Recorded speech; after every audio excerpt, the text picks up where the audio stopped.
Yesterday, I was able to do prospecting calls from 9 till 4:30, and I had a 4:30 and a 6 o'clock and finished about 7, and then had a birthday dinner I had to attend. It's all very streamlined. I have a lot of a structure and system to my week and to my day, and I really think through it. So those blocks of time are crucial. A lot of agents are in the office for half an hour, they're out for an hour, they're back in for an hour and a half, they're back out for a couple of hours, back in for 20 minutes, back out again. It's just hard. You can't build up any momentum. So that's something I really pride myself on. James Tostevin, 40 years, #1 agent in Australia, 3 years running. $400 million sold in 1 year, nearly 3,500 auctions. He's here to reveal his exact system and how you can use it too. I've always done the phone calls. I've always been known for my prospecting nurture calls, but I think it's just the number of them. It's probably combining a lot of things. So I do 200 calls a week, and it's not just that, because I combine a lot of other things naturally. I'm very hands-on, so I still do a lot of vendor meetings and obviously mid-campaign pre-auction meetings, naturally appraisals, presentations for listings, and help some of my team, of course, with listings as well. So I think a lot of real estate officers don't devote time to training. They expect the individual agent to go off to ARIC or go off and find their own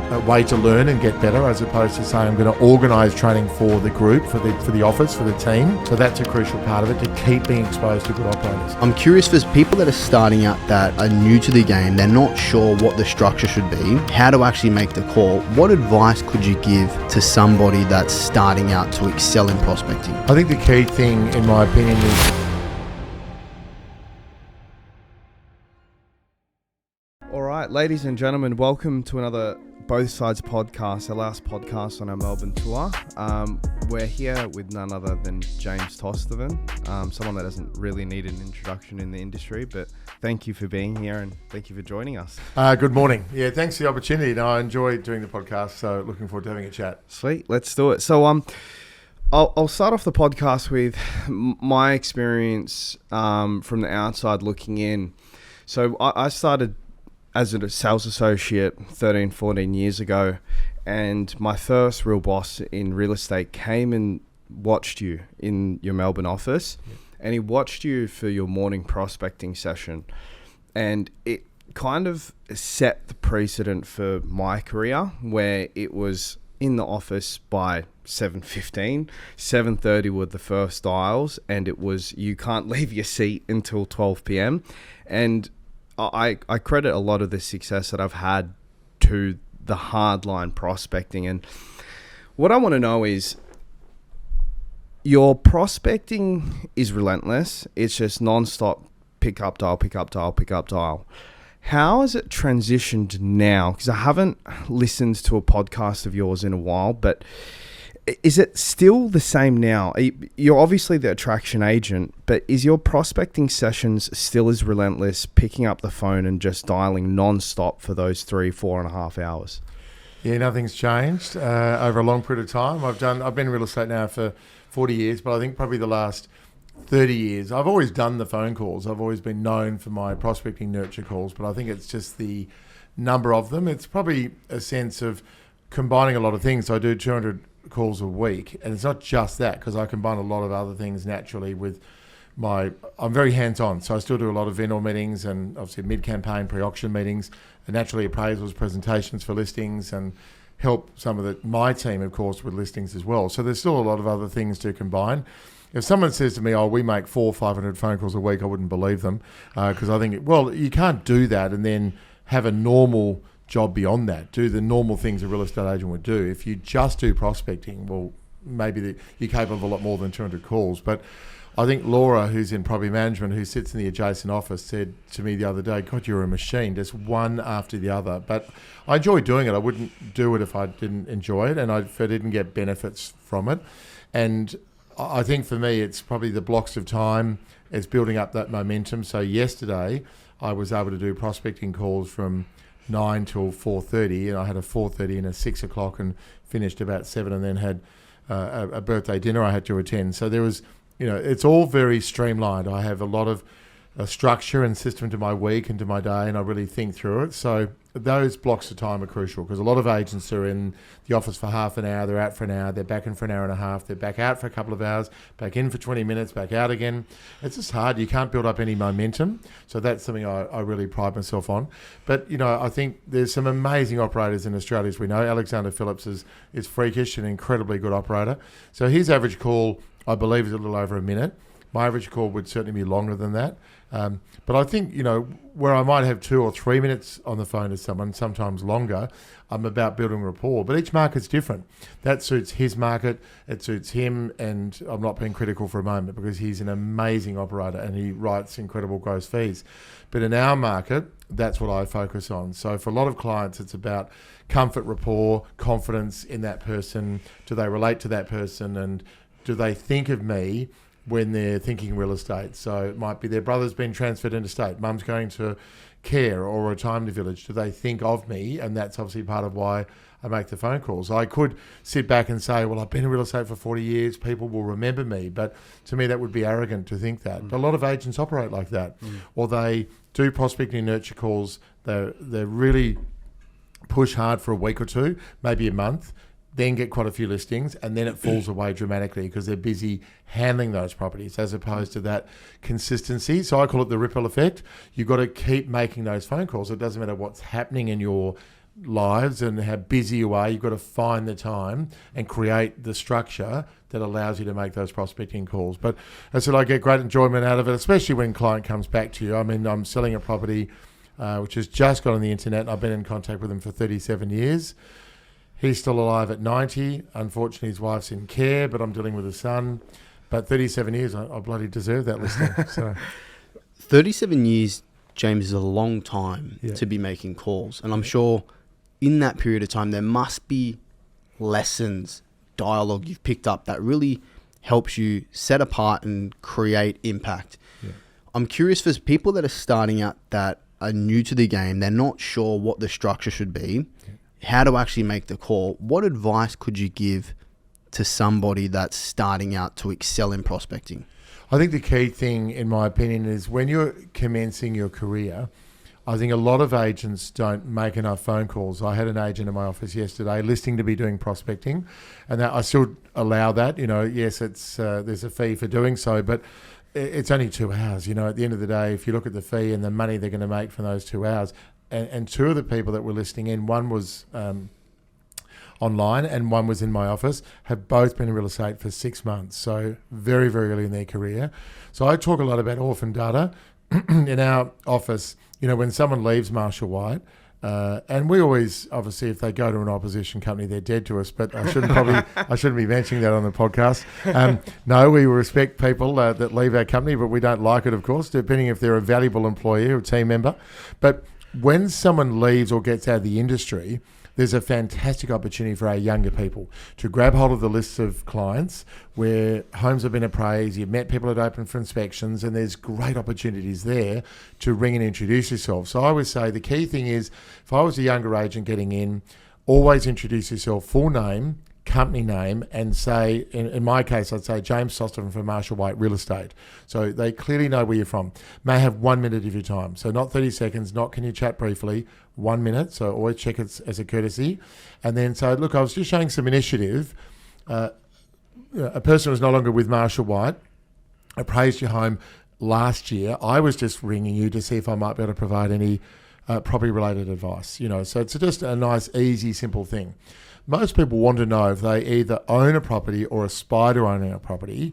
Then the sense of it is, I want to know what's happening with the market. Now, of course, we've all been asked that question so many times. But you've got to be realistic. You've got to be balanced about it. Because if you make it sound better than it really is, you're not believable. But also, you can't be negative either. So you've got to be really balanced about that. But I think for me, the younger agents, really, it's maintaining the effort and the energy required to keep making phone calls, because they are harder phone calls. There's no doubt about it. For me, they're warmer calls because generally they're people I've known for a year, 3, 5, 8, 15, 25, whatever. So, of course, that's easier. But at the same time, I still get to a list of 200 calls and go, okay, here we go again. I've got to do another 200. And as you were saying a moment ago, Kevin, I mean, the easy thing to do is to think, God, I've done this for such a long period of time. Surely this person will come back to me and they'll remember me. I deserve to be remembered, but I don't take that attitude. It's not my view. I think, I always thank people for their loyalty.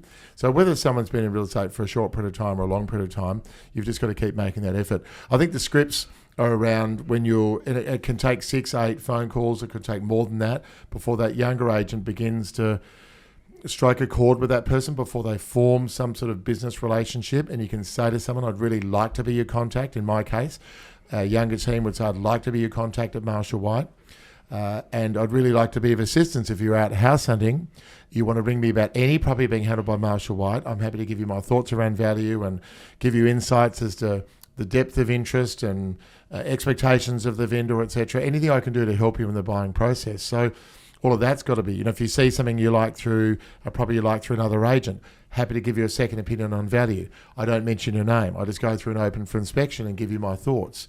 Doesn't cost you anything. You know, there's always this fear with people, what's it going to cost me? You know, that's the way people think today. So, so many different scenarios. But I think one of the key things, it mightn't be just me, but I allow it where some agents possibly don't, is to learn from someone around those scripts and tempo. So tempo of phone call, how familiar you are on the phone, how business-like you are on the phone, all of those things come into play. So to listen to someone like me for 2 hours when I've done this for such a long period of time, to me it's invaluable. How could you not benefit financially? It's only $500 for 2 hours, and there's training along the way. It's not just listening to those prospecting calls.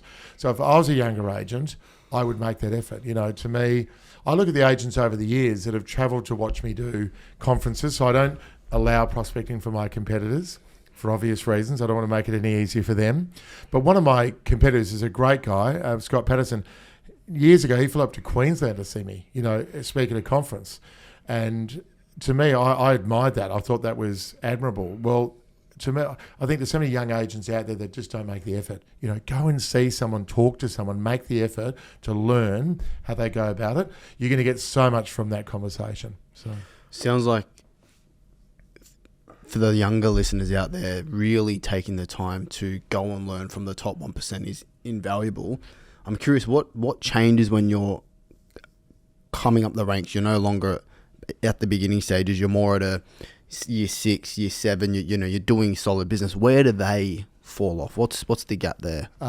So where do the more established agents? Yeah, I think once they get to the point where you've had that 2 years or 5 years or 6 years, to me it's building that database where you go, okay, I've got to get to my first 250 and then 500, 750, 1,000, etc. Now, some people in the industry have a more manageable sized database, and I'd never be critical of that. So they get to the point where they say, that's as much as I can manage. That's as much as I want to manage in terms of clients. Because I get some of the younger agents that say, well, it's all very well, James, for you to say you make 200 calls a week, but I'd ring through my whole database in a week if I did that. And I can't ring them every week. So that's why you've got to create a database which is big enough. And after you've had that 5, 6, 7 years, I always say there's about a 5-year qualifying period to be successful, to build up a network of clients where someone rings you and says, oh, look, my circumstances have changed. You know, I'm unfortunately going through divorce or they've been transferred, you know, professionally interstate, but something happens that triggers a phone call.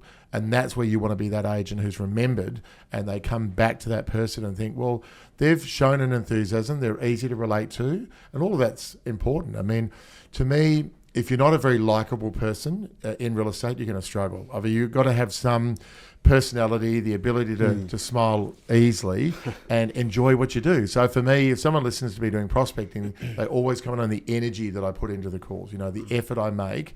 But again, as I said earlier, it's not a chore because I enjoy doing it. I enjoy what I get out of it, and I hope to be remembered. It doesn't mean every single person's loyal. Still blows me away sometimes when I think, what more could I have done over 20 years or 30 years to impress you, you know? It can happen, but there's always small-minded people out there. What do you think? Sorry, what do you think is a healthy database to be managing? I think 1,000 definitely. I think you really need to get to 1,000. So for me, it's about 3. But I think, you know, there's guys like and so that's every 2 months you're going through that calling. Yeah, well, I think for the skill and the trick is how often you ring that person. So I might ring the person and say, okay, the next phone call's 3 months, the next phone call's 4 months, 9 months. So if someone's really long term, I get some people that say to me, James, I'm never selling. I'm going to be carried out in a box. I mean, they literally say it like that. I've got no intention of doing anything. I can't imagine ever selling. But things can change. So if it's an older couple and one of the two passes away and an old age, I had a client of mine, John and Pam, recently. John rang me to say, James, I just want you to have my son's details, David, because of something happens to me one day, David's been told that you're the person that is going to be selling our property. I had another one where I'm in their will where I'm selling their property. Now, I'm not saying to these people, I've been in touch now for 20 years, would it be okay if you remembered me? Like, could you give my name to your family members when you do pass away? I'm not asking for these things. They're the ones that are saying, they're volunteering the information. John rang me to say, here's David's details. So that's the sort of loyalty that you can build up. So I think about 1,000 is a good number, but it still comes back to the consistency, because a lot of agents are really good for 3 to 6 months, good to fair for 6 to 12, fair to average for beyond 12 months, 2 years. And beyond that, you go, a lot of agents just fall away, drop away, So. Does your team substitute for you and call your database for you? Never. I always personally ring my database. So what they help me with is a number of buyer calls where I might ring the key buyers, or do ring the key buyers from a campaign. But my team are the ones that's incredibly beneficial, obviously, in terms of, because there are plenty of buyers that we meet at open for inspections. You think, well, I need to dot I's and cross T's and make sure we've rung those people. But the reality is that can be a combination of down to myself or Rob or Scarlett, etc. They're the ones that make the effort along with me. But my own database, I'm the one categorically ringing them. That's a common denominator between yourself and AP. So you and Alexander Phillips are two of the only agents that I've kind of spoken to at the top level that are just relentless with calling the database. Do not let their team talk to them. They're the ones keeping in contact. You are the most consistent, though, over such a long period. What makes you keep going for it while you've done it? You've kind of made it. You've got the financial and business success there. You could take a step back, right on the coattails, take the phone calls in. Why do you keep getting up and doing the phone calls? It's a great question. I think for me, I'm not like, I envy people that have been married once, but it hasn't been my lot in life. So that's been motivating. My personal circumstances changing over the years. But at the same time, I think the reality is, I'm a very proud person. I'm a very competitive person. So I hate to lose. It doesn't mean I don't lose graciously. I wish that person all the best and say that the person they're dealing with is a great guy and a good operator, and make sure that, if things change in the future, you never know. I've had some great clients over the years where I missed the first opportunity and then ended up selling multiple properties for a client. So I think I do enjoy, obviously, the thrill of the chase, and I love getting listings, and that will never leave me, in my opinion. But it's a good question. I get asked a lot. I think it's a combination of things. Competitiveness is definitely part of it. I do enjoy being successful. I like people saying, look, I'd really I aspire to having a career along the lines of what my career is and what it's been. But it doesn't mean I arrogantly sit here and say there aren't a lot of much better operators. I think Alexander Phillips is number one in the country, but Alex Jordan is amazing. There's so many incredible, Matt Steinway, there's incredible operators in the marketplace, as we know. But for me, I do, when I walk in the doors at the office, I have a rest and love holidays with the best of them. But when I'm here, I'm a competitive beast. So. You are competitive. I've heard you at ARIC before where, you were speaking on stage and you were sharing, like, if one of my competitors get out of the room or something like that, as a joke. And, that kind of drove home when I was coming up, like, let's kill the competition. And there was that dog in you. But what gave you that competitiveness? What was the reason why you were so competitive? Is there a underlying reason for that? On Kevin's point, we interview so many people, James, that there's typically a trauma story where as a kid something occurred in their life. Like, for my example, my dad passed away when I was 7, which really lit that fire to never give up. Yeah. Was there something for you that was that catalyst moment that really put fuel to the fire? Yeah, no, great questions. I mean, I love my parents dearly, but I think I think in terms of our financial position when I was growing up, we weren't, it wasn't uncomfortable, but I think mum and dad got divorced when I was 10. People do tend to have something, as you say, a trigger in their life, which has been a great motivator. For me, I just didn't want to be an average real estate operator. I didn't want to be mediocre. I didn't want to be, if there were 20 agents in an office, I didn't want to be the 20th agent. I wanted to be somewhere at the top or close to the top. The reality is people will, I guess, exceed certainly the commission I introduced. It is different in our market. Our market is the worst in Australian real estate when it comes to commissions. It's terrible, really, the point it's got to, but I'll come back to that in a sec. I think for me, it was probably having a comfortable lifestyle, but really to us, a holiday was a driving holiday going interstate, and, you know, we didn't go on an aeroplane for, I can't remember how old I was, but I was way too old. I didn't want that sort of life. I wanted the choices and the options people talk about. I wanted the financial success. Kudos is important, but if you met me outside this forum, you'd say I'm incredibly down to earth. I'm just a very normal guy, and I love I've got 6 kids, and, you know, they mean the world to me. My partner Lucy, the same. Nothing's more important than Lucy and my children. So they're things that drive me. I've always said I want to provide a great life for them. So that's another motivator for me, which would tie back to your question, Kevin, about what gets me out of bed every morning, and great holidays. I like turning left on an aeroplane. I like staying in a certain hotel. Everyone's different. I like to drive a certain car, I like to have a certain beach house. You know, that doesn't mean everyone wants those things, but they're all the things that I didn't have. Certainly we were lucky to get on an aeroplane, let alone go economy, and certainly didn't have we never went overseas.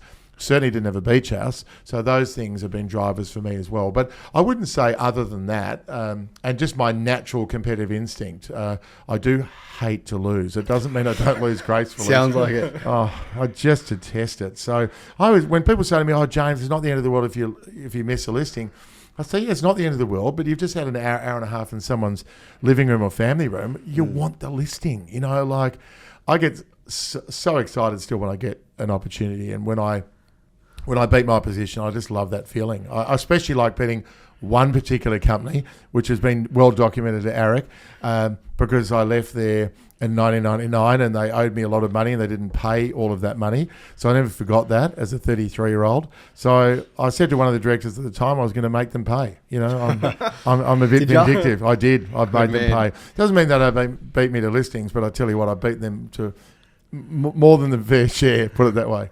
So James, now that you've kind of hit that level where, you know, you're at altitude with your career, what have you learnt about yourself and success on that journey? I think for me, the effort and the hard work and the energy, a lot of people underestimate the hard work that's involved and the time that's devoted to my craft. And I always say that a lot of agents practice on real clients. So when it comes to getting listings, missing listings, fees, getting a certain fee or not getting a certain fee, they're practicing on people in the marketplace, as opposed to saying, okay, within an office, all I need is 3 people, someone to present, someone to be the vendor, someone to be the person that critiques that presentation. So 3 people as a minimum. Practice each week and get better at scripts. So what are the key objections that you get in a listing situation? So along the way, to answer your question, I've learned a lot about, okay, what's typically raised by vendors? What are they worried about? And obviously cost is, of course, a big thing. In my space, a lot of it's around my personal involvement with a campaign. Am I going to be doing the open for inspections? Because my opposition haven't come up with anything unique in the last 20 years. What they keep talking about is, I won't handle the campaign. You know, one of these days I'll come up with a bit more than that. But I don't want to sound like I'm being arrogant there, but that's consistently what they talk about. So I know what I need to overcome. So I'll say to a client, this is what you may have heard or may have been told, but this is what I'm committing to in terms of, now of course it depends on the value of the property. I can't personally handle every single listing and every single open for inspection, but I pick my mark with which ones I'm personally involved with. I do the auctions for my clients, so it's not as if it's like a McGrath's where they bring in a fee auctioneer, Scott Kennedy Green, and he's a great guy, brilliant auctioneer. There's so many auctioneers out there like that are brought in. We don't do that. So you're very much, some of the agents are not auctioneers and they have to bring in a more senior person, but I do my own auctions. So again, I've learned along the way that clients like the fact that if you're personally involved with their campaign and you're doing the auction, they like that. I know them better, I know their property better, I know the buyers better. So yeah, Tom Ector's spoken about that in depth, but if you're what I feel when I'm at an auction, and look, the great thing at Manor Real Estate, we've got in-house auctioneers as well as we use external. But I like being able to talk to the buyers and work them up, where you like bring them behind the closed door. Yeah. What are your thoughts on that, and not being able to be behind the door, like trying to get them up as well? Yeah, it depends on what someone's skill set is. I mean, last weekend I did an auction where we passed it in at 247. We had competitive bidding to that price. We negotiated after the auction. So that's a bit different. I appreciate I'm doing the auction, then I'm doing the negotiation with one of my Scarlett's a Mandarin speaking agent, and that's crucial in our market. So we negotiated up another 130,000. It's one-on-one. You know, another thing a lot of agents don't think of is when they're in a negotiation and it's before auction or before an expressions of interest or private sale, it's so easy to do negotiations and then with DocuSign just send the contract to the buyer, as opposed to saying, okay, I'm going to get I'm 3/4 of the way through the negotiation. I'm going to meet the buyer physically at the property, because it's easier in my mind with that emotional connection they've got to the property to draw more from them. When they're in the house, they could be thinking, this is mine in 90 days if I buy the property. I'm close to buying it, and you're trying to extract more in that situation. So our agents, which you possibly referring to, Kevin, do work the crowd. So it's not as if the old days of I'm up the front doing an auction and then I've got Dan and Julian and Rob and Scarlett, etc., who are all up the front with me. They're in the crowd, working the buyers, communicating with them, encouraging them to try a different bid, higher bid, lower bid, faster bid. You know, try this. You know, that's incredibly effective. So Dan's an auctioneer, but at my auctions, he's helping out in that respect. So we've got two of our directors, Dwayne and Stuart, who are brilliant real estate agents, but they're not auctioneers. So everyone's different. Everyone's got different skill sets. For me, doing the auctions, where I've done well over 4,000, works incredibly 4,000 in my career. Well, that's nothing compared to Philip Kingston. Philip's done 10,000. There's a lot of people out there that have done a lot of auctions, but he's the best auctioneer in Australia, in my opinion, and some people will be offended by that statement, but he's the most entertaining auctioneer. He's the most, to me, his humour, his level of intelligence. I mean, he's just brilliant at what he does, that guy. He's an exceptional auctioneer. So I would say to, again, younger guys, go and be exposed to people like that, you know, to a brilliant auctioneer, go and be exposed to that. So it's another thing I've learned along the way, definitely. So you've got to keep learning, I think, within a real estate office. Take the best of all the people you're working with. You're not going to like everything they do.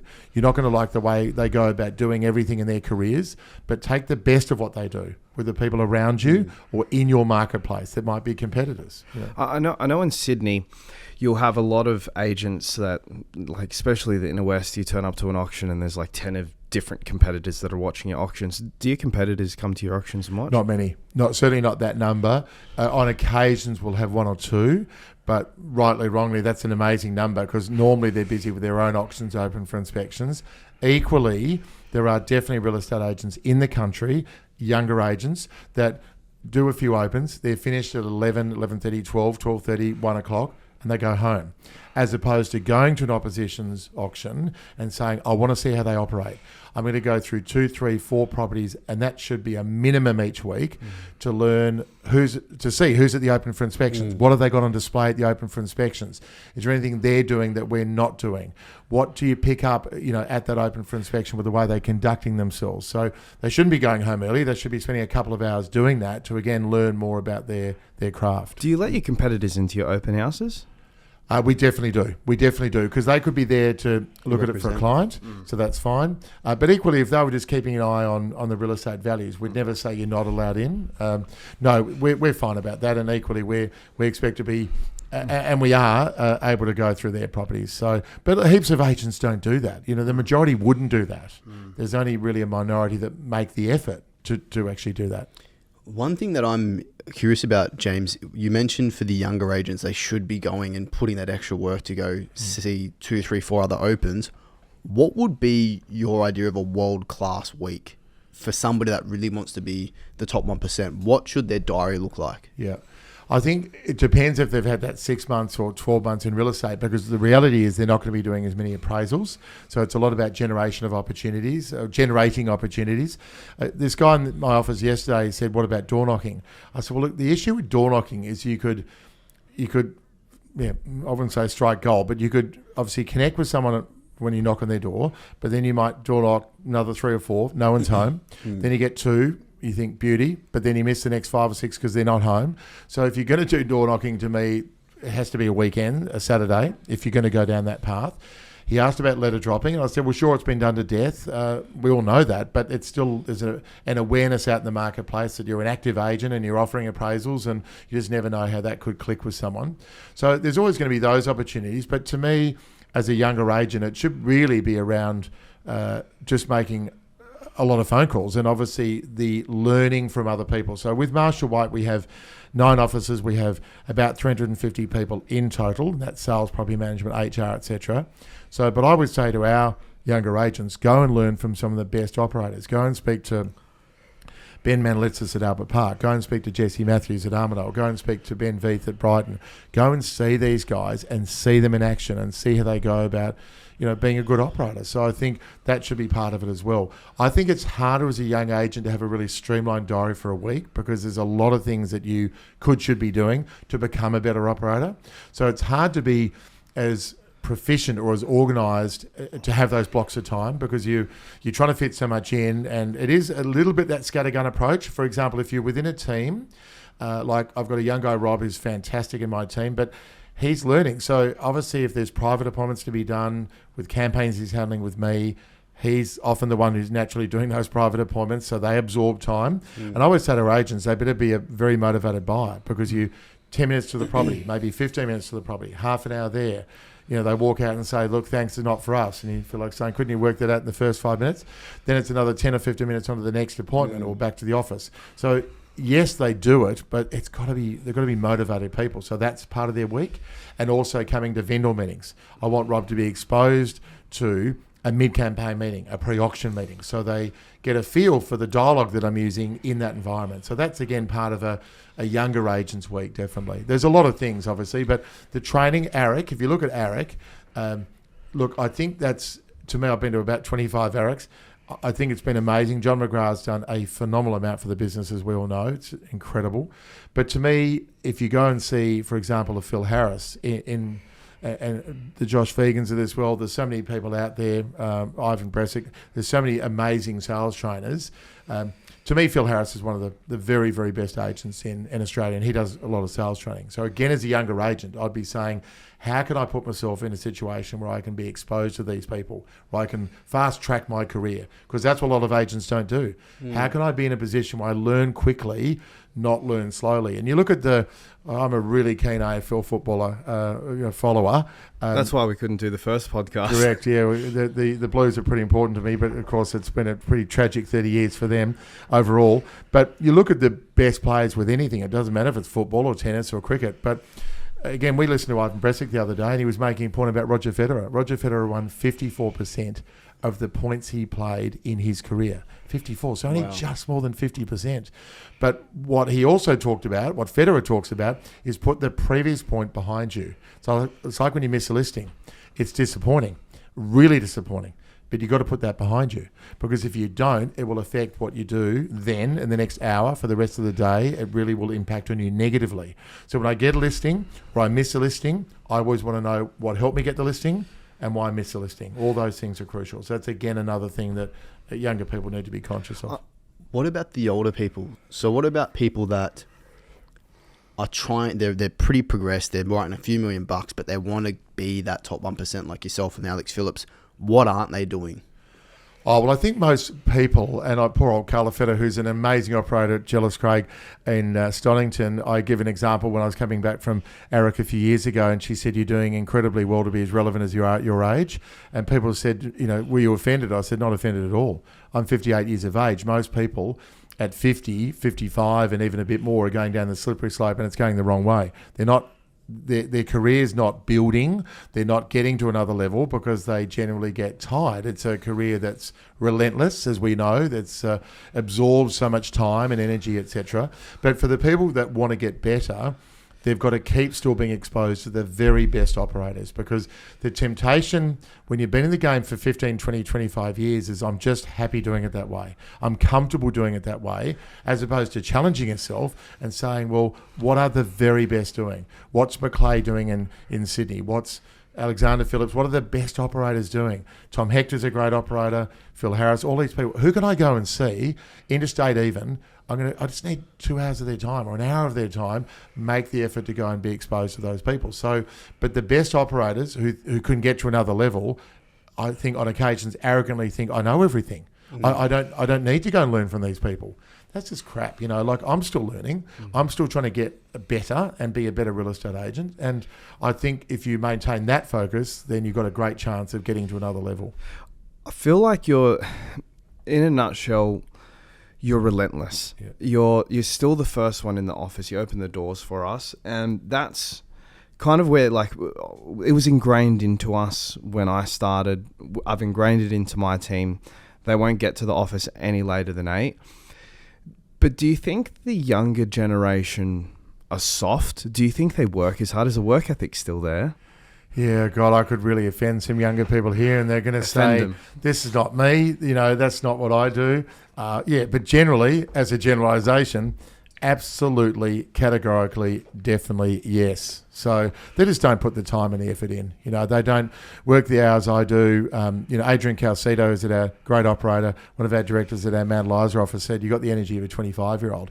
Even that's insulting. I've got more energy than anyone, quite seriously. I bloody love what I do. And I look at some of the younger people today and say, just make the effort. Stop with the bullshit excuses. I mean, seriously, it's embarrassing. But they're too happy to get home at 5:30 or 6 o'clock. It's not that sort of career. They're too happy to come in at 9 o'clock in the morning. Are you kidding? They don't come in on a Saturday morning before their auctions and opens. They just go straight to their first open. They finish at 11 o'clock or 1 o'clock. I'm done for the day. Not how can I get better? What extra things can I do to get my career to another level? They're happy earning a certain amount of money, as opposed to saying, how can I earn more money? How can I go and on an overseas trip rather than go to country Victoria or country New South Wales on my holiday? I want to go to Italy, or I want to drive a certain car. I want to own a certain house. I want to pay down debt. All these sort of things are crucial. But I think as a broad generalisation, yes, I don't think young people today work nearly as hard as they could and should. That's just my opinion. Is working hard the most important part of the success formula? Or it's effectively. So you still got, you can put in the time. I remember a person years ago, and I won't mention her name, she's no longer with our company, and she worked really hard, but she wasn't effective. She was slow, unbelievably slow at what she did at her craft. So you've still got it. To me, I'm faster than I was 10 years ago, 5 years ago, 2 years ago, 6 months ago, a day ago. Like every single thing I do, when you talk about Relentless, Kevin, not many people run at the pace I do. Not many people fit in what I do within a day or a week. And it's not said arrogantly. It's just I fit a lot in. My 9-year-old son lives in Mount Eliza, 45 minutes out of Melbourne. And I have him 5 nights out of 14. Now, combining that, when I get him, this won't mean much to you, but I'm offered at Sorrento with him. So it's 45 minutes to Mount Eliza. Then I either drive on to Melbourne or I make calls at our Mount Eliza office. But I could spend 4 hours on the road if I'm going into Melbourne, do appointments, back to pick him up. Then he's got after school sport, etc. So I combine a lot. So he's in my life. So when I talk about priorities, Jack is a huge priority in my life, whereas my other 5 older kids, Sophie's nearly 30, and they're sort of effectively 30 to 35. So they're so much older, they've got their own lives, etc. So I fit a lot in. So of course it still comes back to how effective you are when you're at work. With listings, how many are you getting? Are you actually keeping track of that? If you're getting 4 or 5 out of 10, that's a poor strike rate. If you're getting 6, okay, depends what point you're at in your carear. As a younger agent, you'll miss more. You've got to be realistic about that. You really need to be minimum 7 or 8. But, I remember John McGrath saying, again, early in my career, if you're not missing some listings, you're not chasing enough. So I've always remembered that. I love that, because the reality is I miss some listings. It doesn't matter what I do and say. I've got great scripts. I know what to do to overcome commission. But in our marketplace, there are plenty of agents that will go in at 0.7, 0.8, 1%. That's what they'll go. That's what they'll lead at in terms of commission. I rang one of our opposition 2 days ago because one of the young agents got a little 1-bedroom flat for a client of mine that owned, and I don't go and see the client that owns the 1-bedroom apartment. But our opposition have done that for 1.5 plus GST, so a $6,000 commission on a flat. It should be 3%, and even then some agents would say that's too low. Interstate they'd say that, but in Melbourne they just cut each other's throats. They just don't understand what they're doing to the industry. So it blows my mind. So yes, the younger agent's got a listing, but 6,000. You wouldn't get out of bed. Yeah. They should be. To me, it's embarrassing, as I said, to work for these low fees. And some very senior operators will lead at 1%, and you think it's just amazing. They're better than that. So, what happens when you come across those points in your life where it's a hardship, but it's not even a hurdle, it's a roadblock. You've shared that you've gone through some divorces. How do you navigate that when you're running at a high pace? Do you take time off? Like, how have you gone through that, or do you just bury yourself with work? For me, I'm very good at putting things in compartments, and I think there's some people that just can't do that, though. It doesn't matter whether I talk about doing it. Some people just are incapable of doing it. It's not an easy thing. My best mate's going through it at the moment, and he said, gee, it's so distracting. It really weighs you down. You know, he's hasn't got a financial settlement yet. And I've sort of tried to talk him through it and give him guidance and advice, because I know it is distracting. But ultimately, I've also turned it around the other way and said, well, it's very motivating at the same time, because I've got no choice in life. But I still, as I said, I don't ever lose my the love of what I do. So that's obviously a crucial thing. If you have, I guess, a home environment where you're incredibly happy, and I'm very lucky having Lucy in my life. We've been together for nearly 5 years. I think that's crucial, because that support and the love you have from someone important in your life is absolutely vital to me. It's so important. It doesn't mean everyone has to be in a relationship. I get people saying to me, will I get married again? I get all these questions asked of me, will I have more kids? And I'm thinking, I'm 58. I think I'm retired with 6 kids, 6 grandchildren, and more grandchildren to come, but not more children to come. So I think, I'm not saying there haven't been challenges along the way, but I'm a very positive person by nature, and I think the old glass half full, half empty. For me, it's overflowing. For some people, the glass is not half full or half empty, it's shattered. So, that's the way they operate in their life. I think there's lots of things that happen. To lose a father at 7 years of age is unfathomable to me. I couldn't imagine going through that. I'm 58. My father's 79 in January. Mum's turning 80 next week. I'm very lucky to still have my parents. But it's like when people say, I know what you're going through, and if they haven't gone through divorce, and I think, no, you don't. You haven't gone through one. It's like when someone loses a parent. Oh God, that must have been tough. I know what what you've gone through or what you went through. It's better to say I can only begin to imagine how you must have felt, because that's all you can do is begin to imagine that crucial person that wasn't in your life from such a young age. So, and then I put myself in that person's shoes and say, how would Jack be at 9 years of age without a father? His life would be incredibly different. So those things are incredibly important, to be realistic and to be genuine about your, when and I speak to so many people with my prospecting that they tell you about the crap things in their life. It doesn't matter if it's a parent, a brother, children, or whatever. There's a lot of terrible things that happen to people. But sound sincere and sound like you've got genuine empathy when those things happen, because some terrible things have happened to me, sure, but there's plenty of awful things that have happened to plenty of other people. So, what are you saying to Jack about success or his career when it comes to following your passion or doing something you enjoy? Is it you do a combination of, there are times you got to pull up the pants and actually do the work, doesn't matter if you're passionate or not, or do you find something you're genuinely curious and passionate about? What's your opinion on that? Well, Jack has asked me, because at one point, and it seems a very distant memory now, that I was number one in the country. I've been surpassed by many agents, but he asked me a little bit about that, but he's so young. He did say to me the other day that he feels he's got school. He said, Dad, I feel like I've learned enough at school, like school's done. I said, mate, you're 9 years of age. I think you've got a little way to go yet. Quite seriously. I said, what are you going to do, mate? What are you going to do? Pick up the phone and stuff. Yeah, I was thinking 9 years of age, what career are you going to step into? But he's telling me, school's done. I've got it licked. I'm thinking, no, you haven't, mate. You're 9 years of age. You're in year 3. Charlie's probably more relevant because he's my 33-year-old son, one of my twin boys, and he's been at Marshall White for 10 years. So, but he works so differently to me. My brother Hamish works so differently to me as well. We're very different personalities. Charlie's very focused. He's got 2 children, 2 boys that are 4 and 1.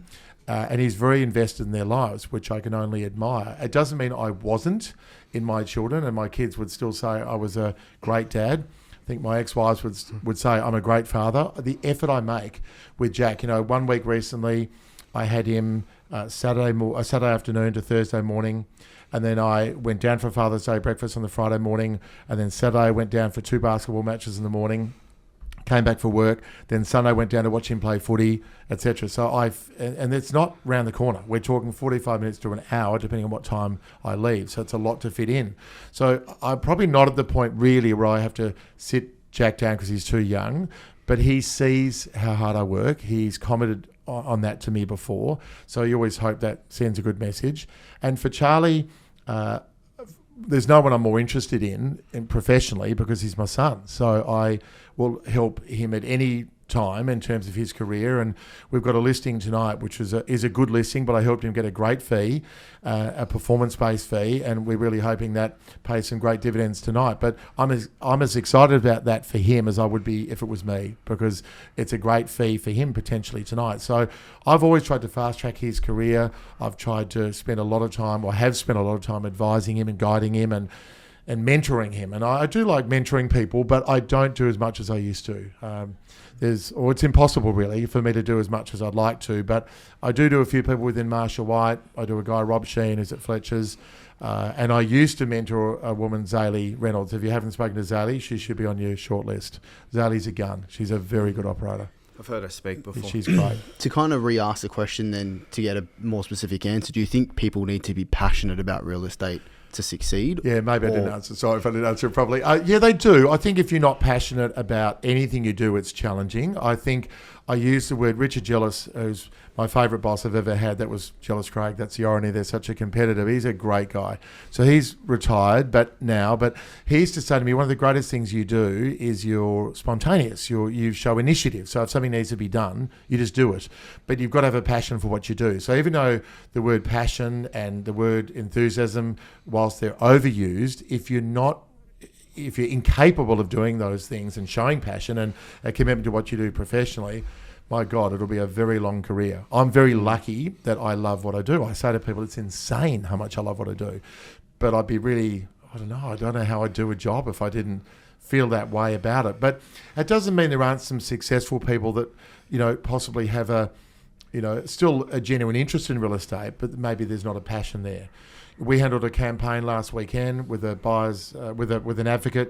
vendor buyer's advocate, Sam Davenport, and Sam said to me, compared to a campaign that we had recently with your major competitor, it was very lackluster. The energy and effort that you went to was completely different. You and Rob, it was completely different.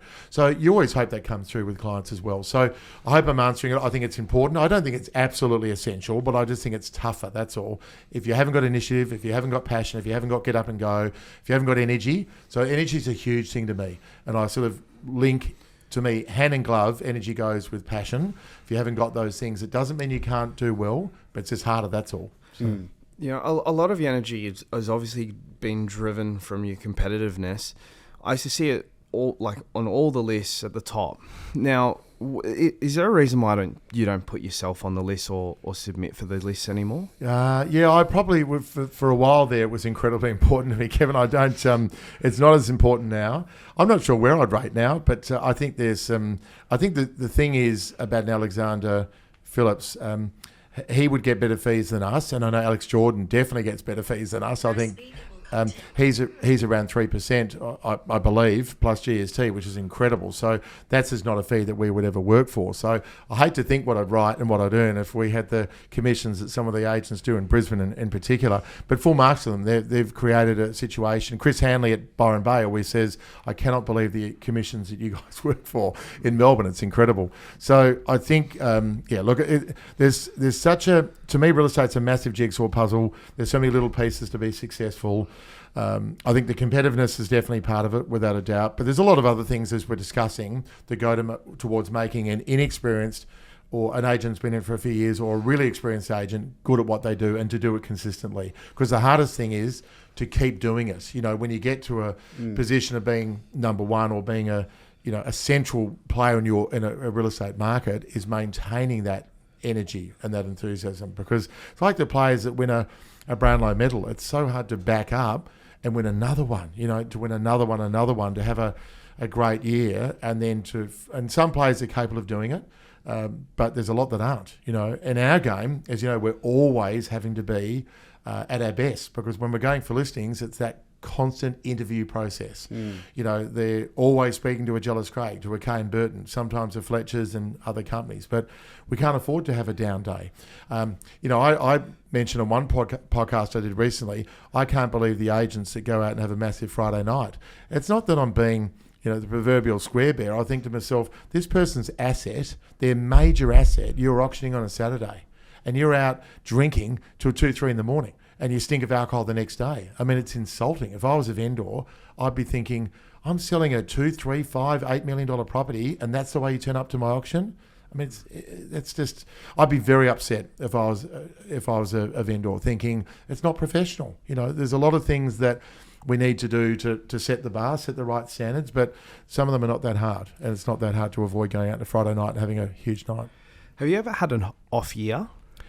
I wouldn't say an off year. I have the occasional off day, but I probably have about 3 a year. So there's really not many. And again, that's going to sound overconfident. I don't have many off days. You know, I think you've got a choice in life. You can be happy, you can be unhappy. You can smile, you can not smile. You can be positive, you can be negative. You know, it's all cliche, but all bloody true. So for me, I get out of bed in the morning and I said, I love what I do so much. It's not a difficult thing to come to work. Sure, there's days where I'm human. You think, oh my God, I've got so much, you know, I've got a cluttered brain. There's so many things I've got to do. But no, I wouldn't say I've had an off year I don't think I've ever had an off year. But I think it comes from so many different things as we've talked about. So. Yeah, you've been in the game a long time. You've seen the industry change. There's a lot of things right in the industry, but what do you think's wrong in the industry now? Oh, well, in Melbourne, it's the fees. So without a doubt, that's number one, and it's number two, and it's number five, it's number 10. It's so bad. So why do you think that is? Oh, I think it's agents' point. It's their point of difference. So how can I be seen to be a better agent? And I say to my clients, just because someone's a lower fee doesn't mean they're better at their craft.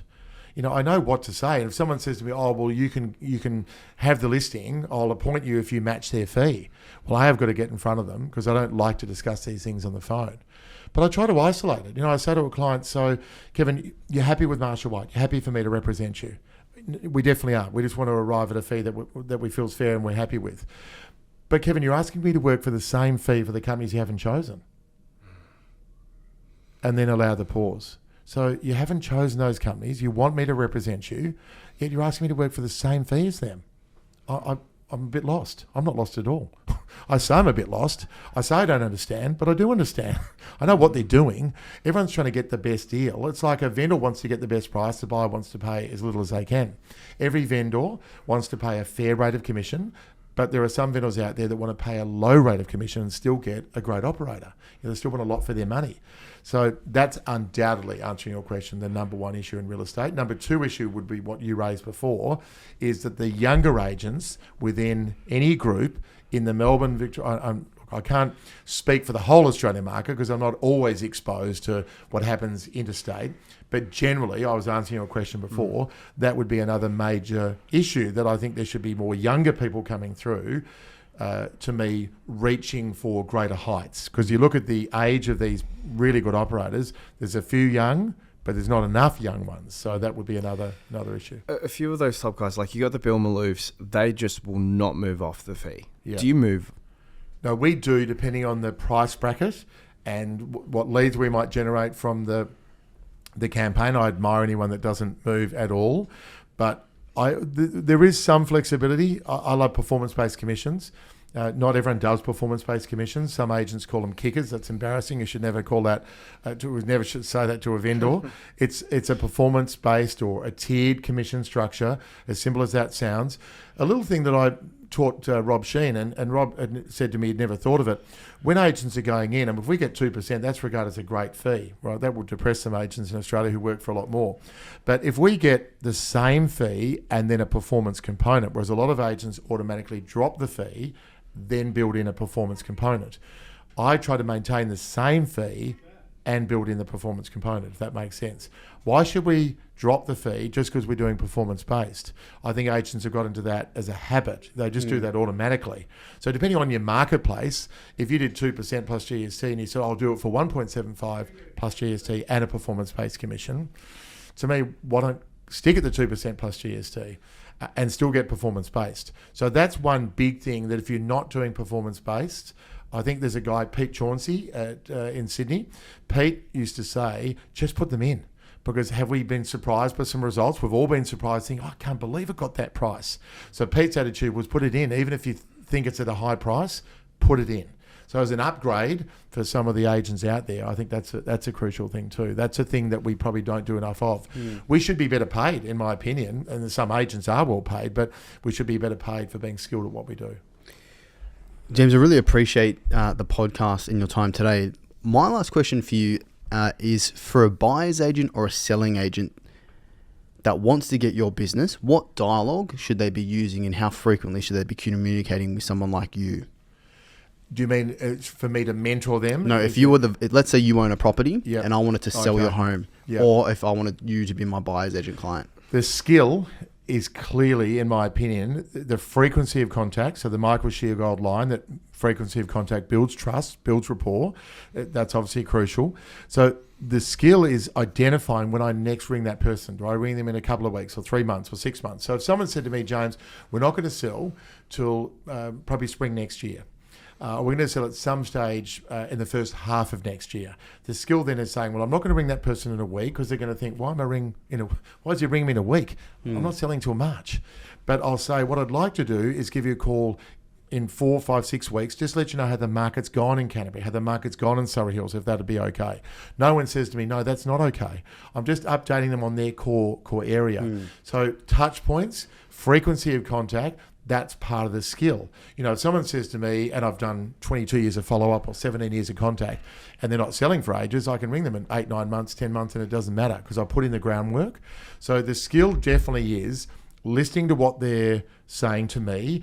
So if they've got a child in VCE who's finishing this year, but it doesn't mean we're going to sell James for at least 2 or 3 years, then I've still got to pick. I might say, okay, well, realistically, I just need to ring them again in 6 months' time because they're not going to be selling for a while. And I just touch base with them. So a lot of people, I'll just say, I'm just touching base. I know when we last spoke, you said 2027, 2028.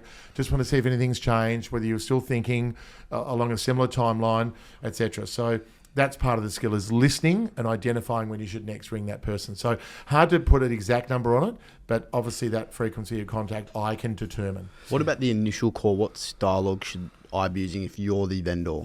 Because you're operating at an elite level and often would be different. Yeah, how would an agent tap into that caliber of vendor? Well, I think if they're making the initial phone call, it depends whether it's orphan data. It depends if they've met them in an open. So they think, I don't know this person at all, other than meeting them for 1 or 2 minutes or 3 minutes on Saturday. So if I'm ringing that person as a young age and I'm still introducing myself, I met you at Glenroy Road, Hawthorn on the weekend. I know when you came through, you mentioned it was only a possibility. My call was to establish if it was of interest to you, if it's worth keeping you informed of any offers. So my first priority is to my vendor. That's my first priority, to establish if there's still some ongoing interest.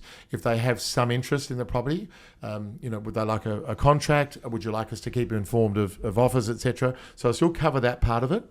And at what stage are you at in the buying, selling process? Have you sold where you are? Are you currently renting? I know we haven't sold yet. We want to buy first. Have you had a recent opinion of value from Marshall White? So keywords recent from Marshall White. Now, within our system, we'll be able to see, in most instances, where they live and, of course, whether someone from Marshall White's in contact with them. But it depends how new they are to the market. If they're very new to the market, they might have had any appraisals. And that's one of the challenges in an area where you've got a lot of successful agents, which we have, is a lot of people, for some of our younger agents, say, so I'm already in touch with one of the Marshall White team members, one of the directors, etc. So that can be a little bit demoralising to some of the young people. So first priority is the vendor. Second priority is what can I get from the phone call for me? Have they had a recent opinion of value? And then the dialogue would be, look, I'm happy to pop in at some stage in the next week or two, 15, 20 minutes, just give you my thoughts around the likely value of your home, if that would be beneficial. Is there a day that would suit you this week or next week? That sort of thing. So I'm trying to get in the door. But I'm also trying not to pressure them where they're thinking, this guy's being, I'm feeling a bit, because that's the skill, as we know. No one wants to be badgered. No one wants to be harassed, but people love enthusiastic follow-up, and who doesn't like to be wanted? My last question for you, James, and this is a question we never ask on the podcast, but it's something I'll ask you because if we're going to ask anyone, it's going to be you. It's KPIs. What if whether you're 1 year, first year as your own agent, standalone agent, or you're 10 years in and you just want to change your life, you really want to just turn on the jets and become top 1%. How many hours do you have to work? How many days are you working? And how many, not dials, but connects would you be making a day?